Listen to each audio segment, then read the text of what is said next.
In a recent video, I tried to explain how a jointer works, and the comments section took me to school. I was wrong. Well, what I said wasn't technically wrong, but see, what happened was, maybe it's better if I just show you. So this is going to be our jointer, and I've got a piece of wood. Now, conventional wisdom on the jointer is to have the crown down, so that's what we're going to do.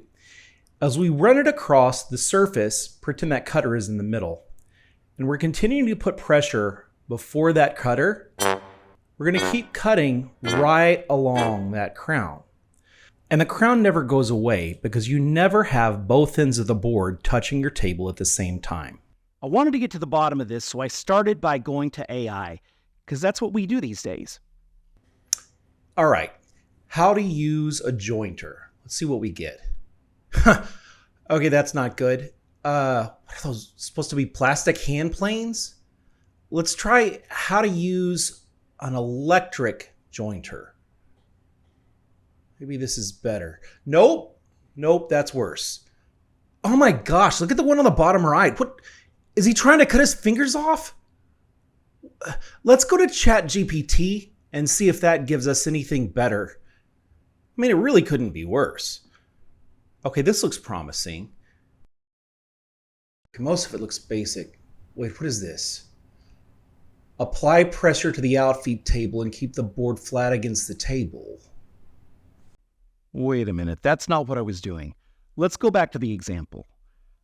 So instead of putting pressure right in front of the cutter head, what I should have been doing is putting pressure on the outfeed table. Let's give that a shot.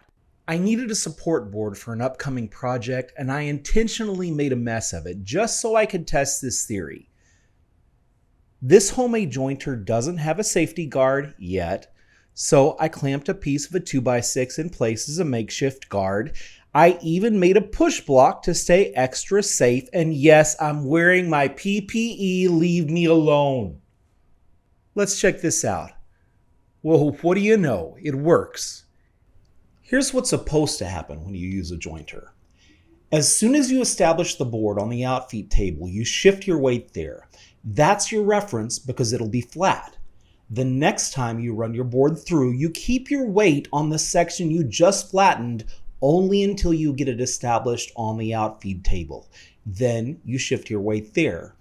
With each pass, you'll get a larger flat section, and even when that section is longer than your outfeed table, the part on the table is on plane with the part hanging off. So you can use a jointer that's shorter than the board you're trying to flatten. Now I can joint boards that are longer than my jointer, which is great and well worth being wrong. All I have to do is put pressure on the outfeed table. Who knew you'd ever learn anything from watching Worst Workshop? We'll see you next time.